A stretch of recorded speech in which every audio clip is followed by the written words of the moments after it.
Hello, it's a pleasure to address the Global Scholar Symposium. I thank Zahid Khan for making this video talk possible, and I regret that I was not able to be with you in person.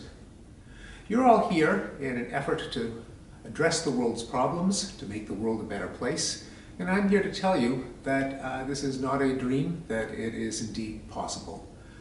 Because I've written a book, The Better Angels of Our Nature, which comes to a counterintuitive conclusion, namely that, believe it or not, and I know most people do not, violence has been in decline for long stretches of time, and today we may be living in the most peaceful era in our species' existence. I'm going to spend a few minutes reviewing the evidence that motivates this surprising conclusion, talk a bit about why it's so surprising, why it may have happened, and what are some of the larger implications for the efforts that you are all engaged in. The decline of violence did not take place at a steady linear process, but it was a progression that happened in a number of bursts, each of which I have given a name and each of which has unfolded under a different time scale.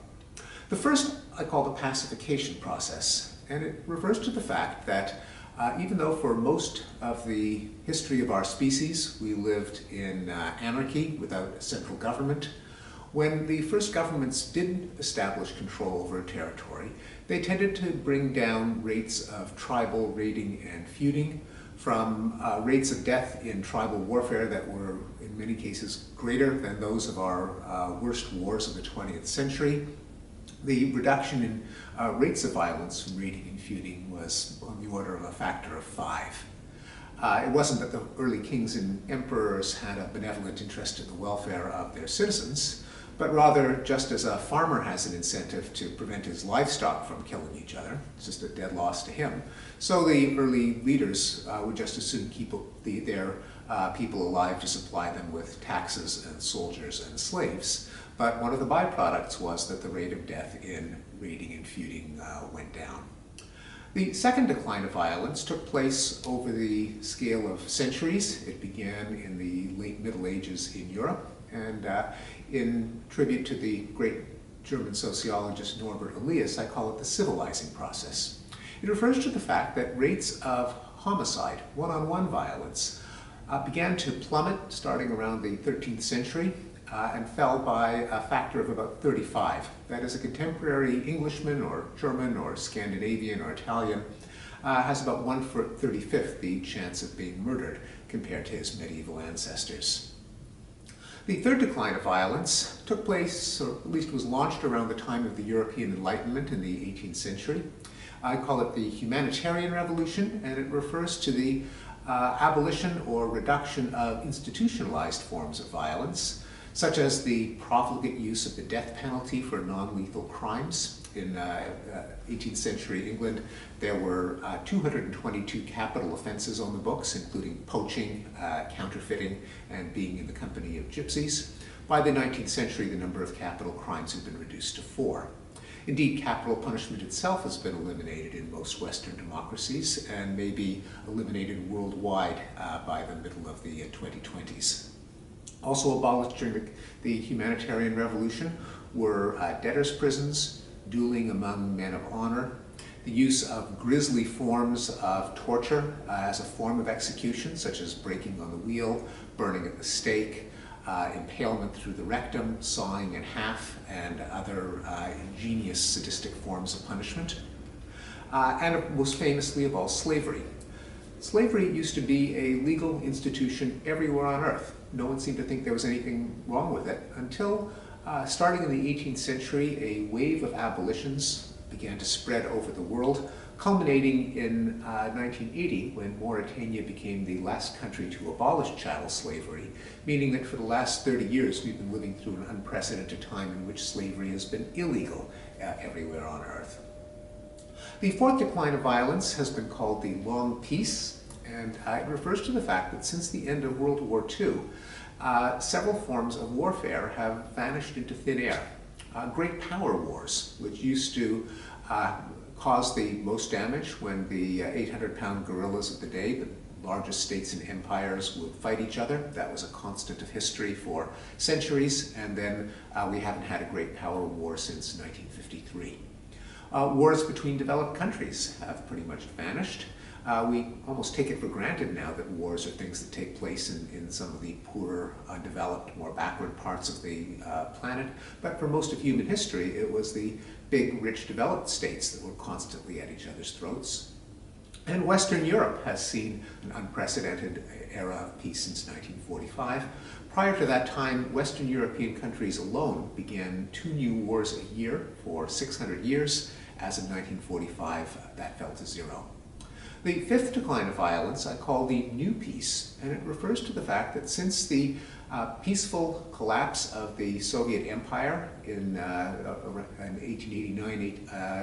1989-1990, the long peace is starting to spread to the rest of the world. There have been civil wars that increased during the 60s and 70s and 80s, but after the fall of the Soviet Empire and the end of the Cold War, the number of civil wars began to decline. And moreover, the civil wars that followed the decolonization of the 1960s tend to kill fewer people on average than the old-fashioned interstate wars when you had a big, powerful country on each side of the battle. But the result has been that the worldwide death toll from war has fallen from about 300 war deaths per 100,000 people per year during the height of World War II, to about 30 during the Korean War, to about 15 during the war in Vietnam, down to the single digits in the 1980s and 1990s, and now they are on the order of magnitude of 1 per 100,000 per year, far less than the rate of death from just about any other cause that has attracted attention. Finally, the sixth decline of violence I call the rights revolutions, and it refers to the decline of violence on smaller scales directed against vulnerable sectors of the population, like African Americans and other racial minorities, women, children, homosexuals, and animals. The Civil Rights Revolution put an end or drastically decreased the rate of lynching of African Americans in the United States and individual members of minority groups worldwide, and violence against minorities such as pogroms and deadly ethnic riots have been on the decline. Rates of rape and domestic violence have plummeted in the West since the women's rights revolution, advocated by the feminist and women's rights movements. The children's rights revolution has put an end to corporal punishment in many schools, has led to a sharp decline of the approval and use of spanking in much of the world, and most recently has targeted bullying, an entirely new category of violence that when I was a child would have been considered laughable even to consider it a category of violence. It was just called childhood. Boys will be boys. Kids pick on other kids. That's how they grow up. At least that used to be the attitude. The fact that bullying is now being targeted for elimination, even the President of the United States gave a speech against bullying, shows how our sensibilities have changed. The criminalization of homosexuality has been in decline throughout the world, as has rates of hate crimes against gay people, at least in the United States, where we have statistics. And the animal rights revolution has seen a decline in hunting, an increase in laws protecting laboratory animals, an increase in vegetarianism, and a sharp decline in the number of motion pictures in which animals were harmed. Well, the question is, why has violence declined on so many scales of time and magnitude? And in The Better Angels of Our Nature, I suggest that it's not that human nature has changed, but rather that human nature comprises many parts. Some of them impel us toward violence, like revenge and dominance and greed. Some of them inhibit us from violence, like empathy and self-control and moral norms. What has changed over history is that circumstances have increasingly brought out the more peaceable components of human nature, what Abraham Lincoln called the better angels of our nature. Among these historical developments were the rise of the state and the rule of law. It's better to outsource your revenge to a disinterested third party than to be your own judge, jury, and executioner, which only stokes cycles of vendetta and blood feud. The rise of trade and commerce means that more and more people can engage in positive-sum trade rather than zero-sum plunder. It means that people are more valuable to you alive than dead, and that it becomes cheaper to buy stuff than to plunder it. Another development has been the rise of cosmopolitan forces, the increases in literacy and travel, the decrease in cost of printed material, the availability of electronic media that make more and more of the people of the world real to us, which makes it easier to empathize with them and harder to demonize and dehumanize them. There's the empowerment of women, not exclusively, but in large part, violence is a guy thing. And as women have the reins of power, they are less likely to engage in some of the stupider and more self-defeating forms of violence that seem to always appeal to the male gender.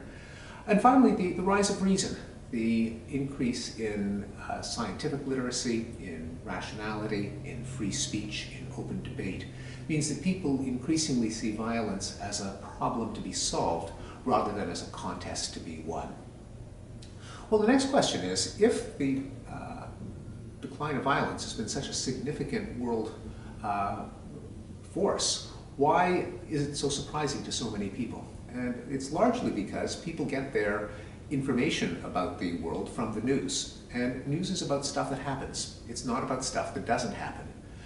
Whenever something blows up, whenever someone gets shot, you can bet that there'll be a reporter beaming that footage back to us. Nowadays, anyone with a cell phone, which means a substantial proportion of humanity, can instantly film violence when it occurs and upload it to the internet. And before that, the helicopters, the mobility of the press, electronic media made it increasingly easy to spread news of mayhem wherever it occurs. If someone dies peacefully in their sleep, if there is a city that has not seen a war for 3 or 4 decades, you never see a reporter at the foot of the bed saying, here's a guy dying of old age, or here's a city that hasn't been at war lately. And because of a feature of our cognitive psychology, namely that we estimate risk by how easily it is to bring vivid examples to mind, we're apt to overestimate the amount of violence in the world because of that combination of media bias and our own psychology. Another question that the decline of violence raises is whether it is good for people to be made aware of it. There are always activist forces who want to portray the world as a desperately violent place in order to attract donations and support. And would we be lulled into a false sense of security if we acknowledge the decline of violence? I believe that the situation is the exact opposite. I think that there is a great danger of compassion fatigue, of people reading of one war after another and just concluding that the less developed parts of the world are a hellhole and they'll always be at each other's throats, there's nothing you can do about it, and therefore be complacent out of resignation. The fact that slowly but surely, in a way that you can only appreciate when you look at the numbers, the world really is becoming a more peaceable place, suggests that something that we've been doing has been working, and that it is, strikes me as quite important to try to figure out what it is, bottle it and concentrate it, and apply it to an even greater extent. Finally, I think the decline of violence calls for a reassessment of modernity, of the centuries-long process that has eroded family, tribe, tradition, and religion as they give way to reason, cosmopolitanism, and science and individual rights. Now, everyone acknowledges that modernity has brought us many gifts: longer and healthier lives, richer experiences, a better understanding of how the world works. But there's always been a current of nostalgia and romanticism that has questioned the price. Is it worth it, people ask, if we have to live in the shadow of nuclear war and genocide and terrorism and civil war? But if, contrary to casual opinions, the numbers show that we have unevenly but steadily been getting less violent, I think this calls for a reassessment of modernity and it's a cause for gratitude for the institutions of civilization and enlightenment that have made it possible. Thank you very much for listening.